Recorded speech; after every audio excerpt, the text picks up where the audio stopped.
You are required to design an air filled solenoid of inductance इतना। तो मुझे एक डिजाइन करना है एयर फील्ड सोलिनॉइड, एक सोलिनॉइड जिसके अंदर एयर है। ठीक है, कर दिए डिजाइन। और क्या है, जिसका इंडक्टेंस 0.016 है, henry. Okay, having a length 0.81 metre. अच्छा, ये जो लेंथ है सोलिनॉइड का, वो लेंथ को हम स्मॉल एल लिखते हैं, नहीं तो इससे कंफ्यूजन होगा। वो लेंथ कितना है, 0.81 मीटर। रेडियस, ये रेडियस दिया है 0.02 मीटर।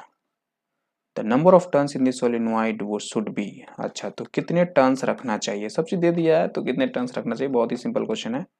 आपको कितना इंडक्टेंस वाला इंडक्टर बनाना है वो दे दिया है, उस इंडक्टर का लेंथ दे दिया है ना। आपको ऐसा सोलिनॉइड बनाना है इस तरीके से, इसी को तो इंडक्टर कहते हैं। ठीक है, तो इसका लेंथ वगैरह सब, रेडियस वगैरह सब दे दिया है, एन आपसे पूछा है। तो कोई फॉर्मूला आपको याद है जिसमें इंडक्टेंस बराबर लेंथ हो, रेडियस हो, नंबर ऑफ टर्न्स हो, ऐसा कोई फॉर्मूला याद है? जैसे रेजिस्टेंस में, रेजिस्टेंस के दो फॉर्मूला होते हैं ना, आर बराबर भी बटे आई और आर बराबर रो एल बटे एक वोल्टेज और करंट के टर्म्स में और एक उसके ज्योमेट्रिक क्वांटिटी के टर्म्स में। वैसे ही कैपेसिटेंस का होता है क्यू बाई भी, और एक होता है सी बराबर एप्सिलॉन नोड ए बटे, है ना, डी, इस तरीके से। वैसे ही इंडक्टर का भी होता है,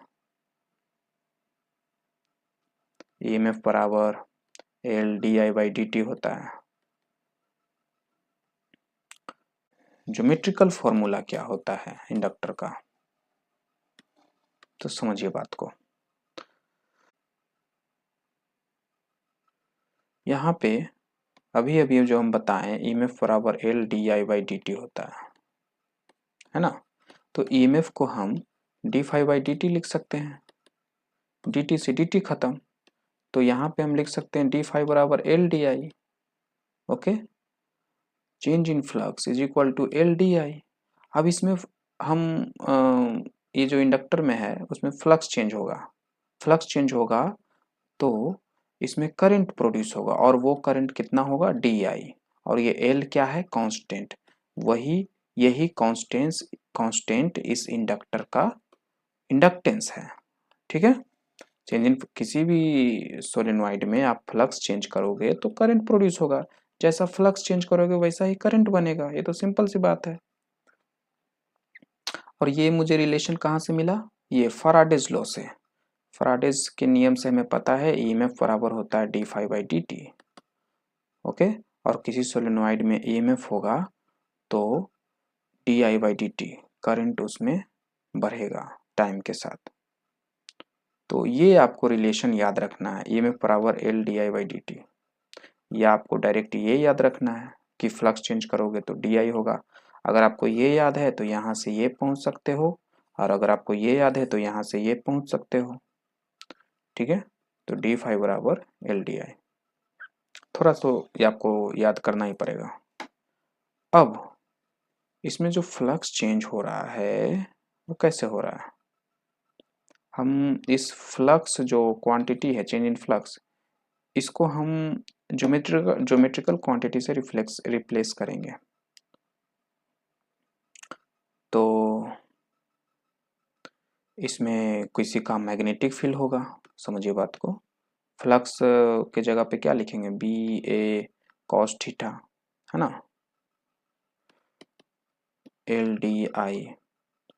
तो इस तरीके से मैग्नेटिक फील्ड होगा, ये वाला एरिया है।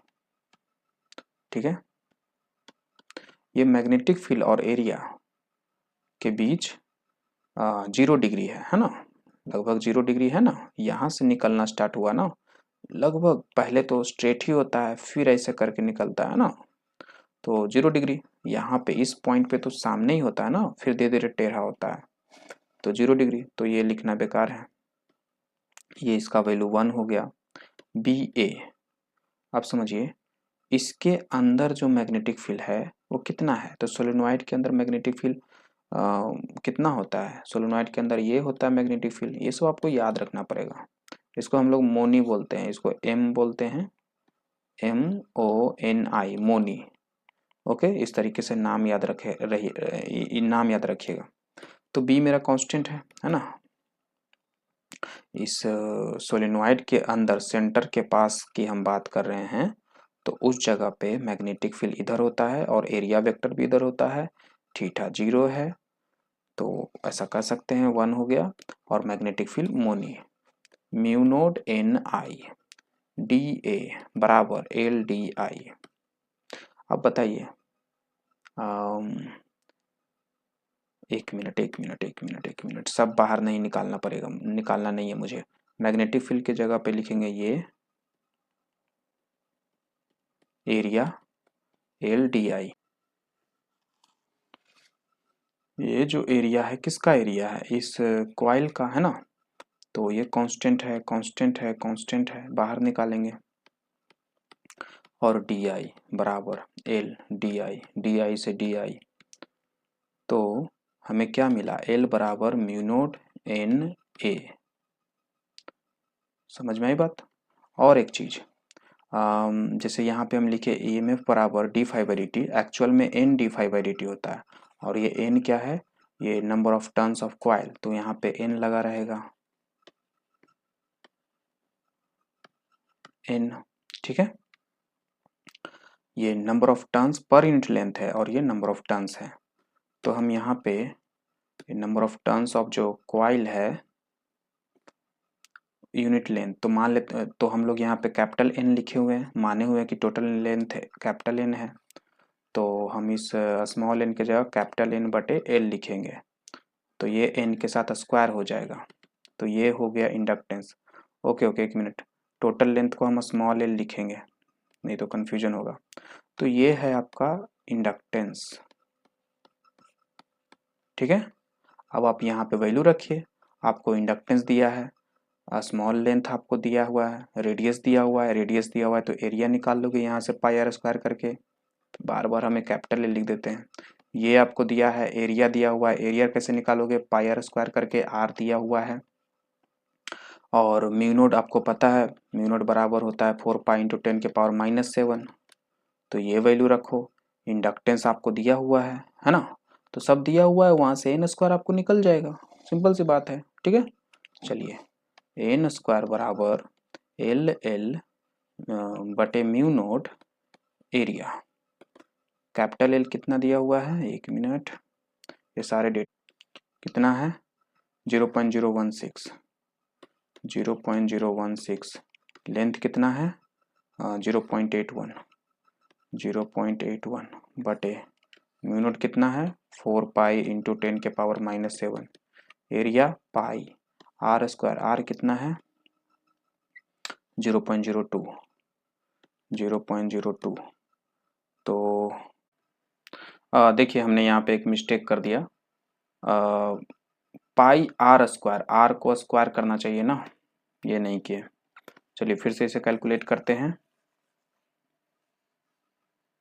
तो एन स्क्वायर बराबर, ये क्या होगा, एक मिनट फिर से लिख लेते हैं, 0.016, 0.81, 4 पाई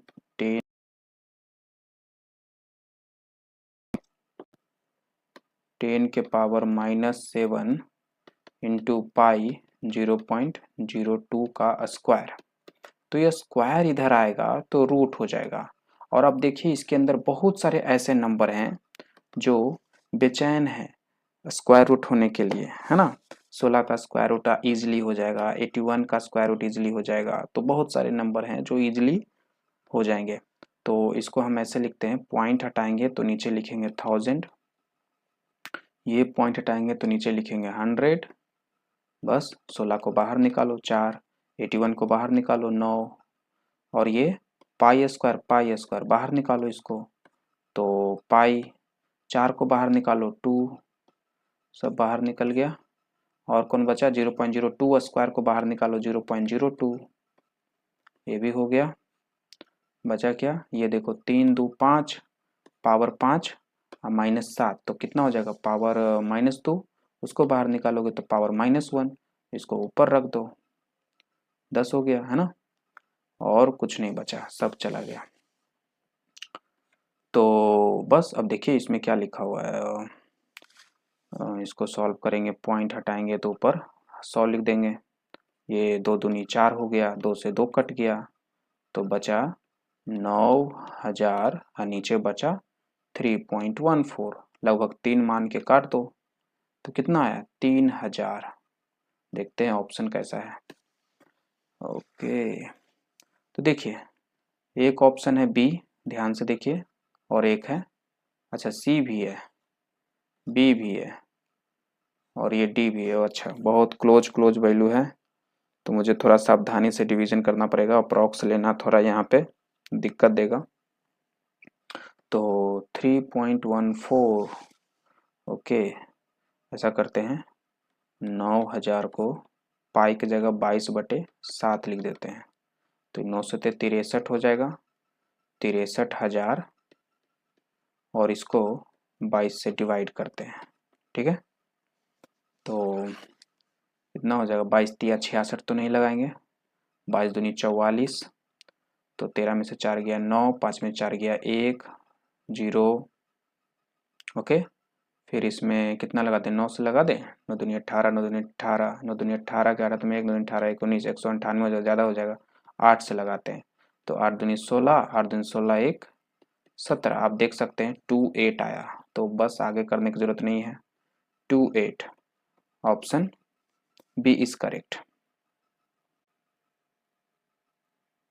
तो 4 का बी सही होगा। आई होप आपको मज़ा आया होगा इस क्वेश्चन में। मिलते हैं।